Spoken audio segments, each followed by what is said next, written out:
Hi everyone, hope you're all okay. This is bizarre, but bizarre times call for bizarre things.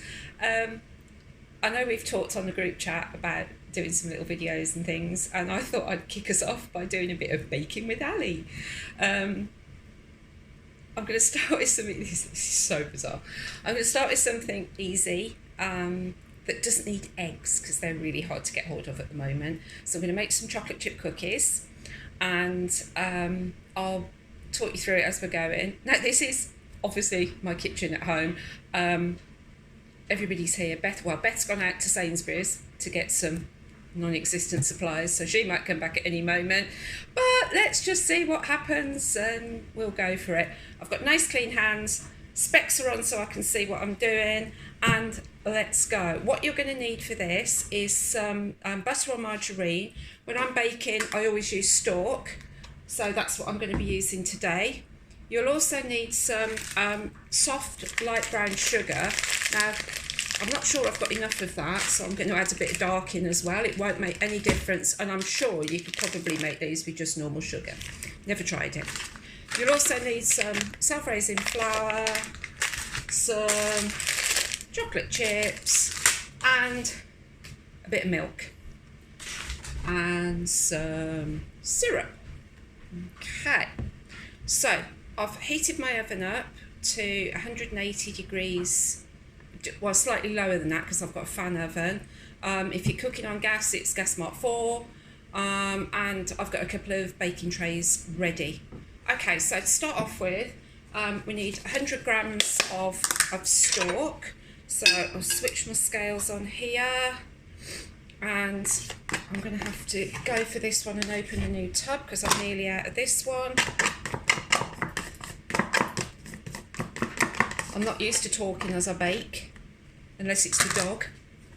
But I think he's upstairs on Beth's bed asleep or something at the moment, so he'll probably come down once he smells them. Right, so you need 100 grams of Stork, so I'll pop that into my bowl. I'm not using my Big Posh mixer today. I have got a Big Posh KitchenAid which I quite often use, but I thought I'd just do it oldie styly today. So that's the butter. Then you need to add the sugar, and you need 75 grams of this, which, as I say, I'm pretty sure, I have got just about right. Right, there you go. So you add that into your butter, and I'm going to use a wooden spoon. You could use a whisk or whatever, but the sugar's a bit hard. I've obviously had this for a little while. So you just beat those together until they're nice and creamed and soft. I think this might take me a little while, so I'm just going to pause the video for a moment. Be back soon. Right, I'm back. I did resort to this because my sugar has obviously got a bit damp and it had gone a bit lumpy, so I had to resort to this to break the lumps of sugar up. But that's now all mixed together, so that's nice and creamed. The next thing you need to do is add in the syrup. So, I mean, this is just Morrison's Own, but any golden syrup, and you need 2 tablespoons of this.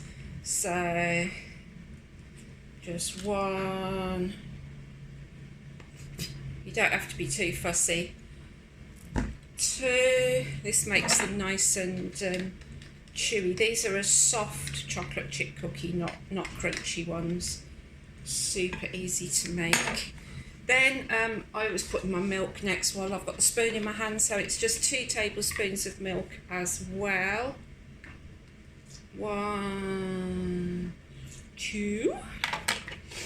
Give that a quick mix together, trying not to splatter yourself with it, which I normally manage to do. Okay, next thing we need then is the self-raising flour, and we need 175 grams of that. So I'll weigh that onto my scales. Okay,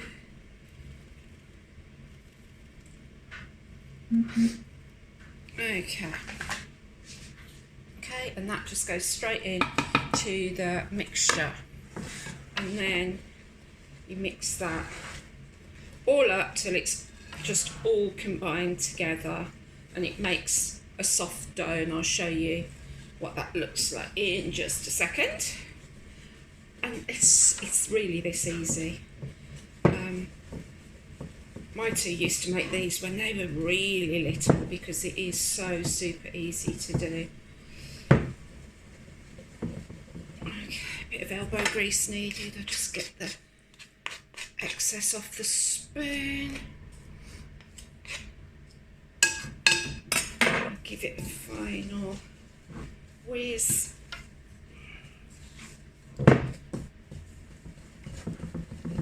Oh, okay. So at this stage, let me pick you up and show you. Oh, no, that's just my fridge. What am I doing?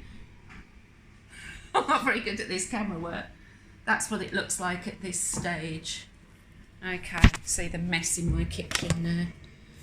Okay, and then all you need to do, don't even weigh those. You just add the whole pack. It's 100 grams, but you just add the whole pack in and mix those around. And you should end up with, there go the scales. You should end up with quite a soft dough. Okay, this is the messy bit. Let me just go and get the baking sheet.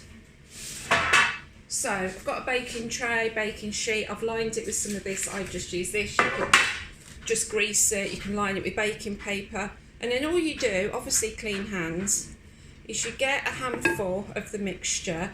And it depends how big you want your cookies to be. I tend to do mine about that sort of size.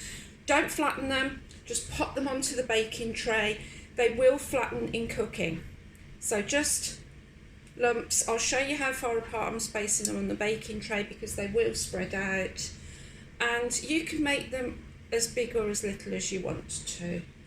I think I normally make about 16 out of this recipe, doing them roughly this size, but you don't have to be, you don't have to roll them into balls. The rougher you leave them, the better they are, to be honest. I'm going to need 2 baking trays, so I'll carry on with this and I'll be back in a moment.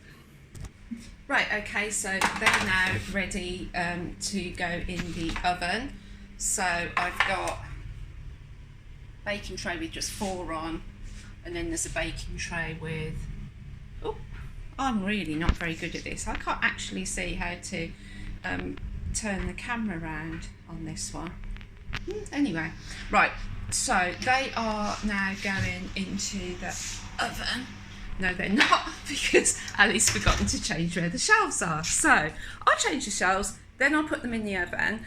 You put them in for 8 minutes to begin with, and then you have to get them out and tap them on the surface to help them flatten, but I'll talk about that in a minute. Okay, back in 8 minutes. Okay, so the beeper's going, 8 minutes is up. So I'm just going to get the trays, I'll probably steam up at this point, get the trays out, and all you do is just drop them, a sharp tap, like that, and then put them back in for a final 2 minutes before you get them out. By snapping them, they spread out a little bit more and they become nice and soft and gooey. Back in 2 minutes. Okay, so beeper's going, time to get them out.